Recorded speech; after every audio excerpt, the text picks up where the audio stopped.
For more on all this, let's bring in David Charter. He's the U.S. editor of the Times newspaper in London. David, thanks so much for joining us. Trump has really been pushing this Hunter Biden narrative. Do you think it's catching on here in the U.S.? I mean, obviously his supporters love it, but do you think it's getting him broader support?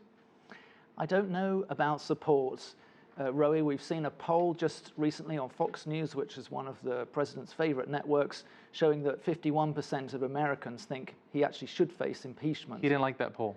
He did not like that poll, and he has made his feelings very clear in telling his supporters to look at other networks. Now, that suggests to me that up until then, the attacks on Joe Biden and Hunter Biden have not been working, but we've seen the pattern repeated in the past that President Trump, whenever his back is to the wall, he doubles down on the attacks. We've seen this at rallies this week in Minneapolis, and another appearance on Saturday night at a religious event. All that President Trump will be doing for the next period of time is trying to drag Hunter Biden, who has disappeared from the spotlight, out into the open. This statement that we've heard about, that he is going to resign from the Chinese investment fund, does not seem to be making the story go away. Sondland at first declined to testify. Now he says he will. What are you expecting him to say? He's going to be testifying in private, behind closed doors.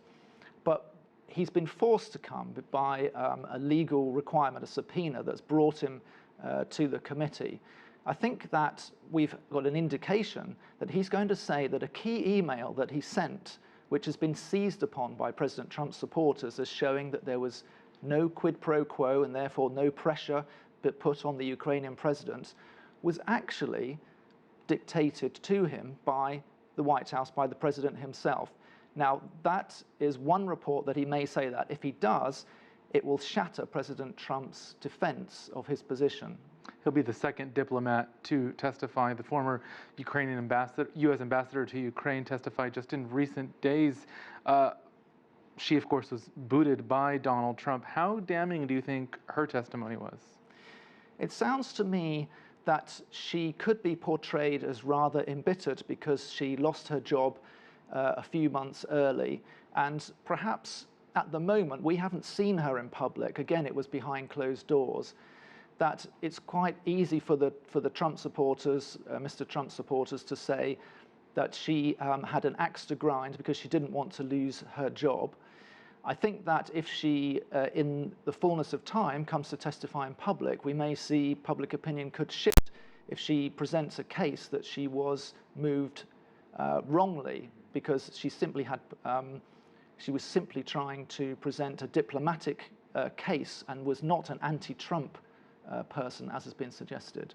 I heard one pundit here in the U.S. say that this will wrap up by the new year. Another said possibly by Thanksgiving. That's next month. That's relatively quickly. Others suggesting that perhaps Democrats might want to drag this closer to the election. What do you think serves their best interests? My feeling is that they want to get through it reasonably quickly on their side. We've seen that on the White House side, the Republican side, that they seem to want to grind it to a halt and kick it into the long grass so that perhaps it is delayed so much that it runs into the election campaign and gets a bit lost in the election campaign. I think they want to bring it to a conclusion. Perhaps Thanksgiving is a bit optimistic, but certainly this side of Christmas, so that we can then force a vote, that they can then force a vote in the House of Representatives on articles of impeachment, which would be a historic move. Only 2 presidents in the past have ever had articles of impeachment passed by the House of Representatives. A third, of course, resigning before that vote, Richard Nixon.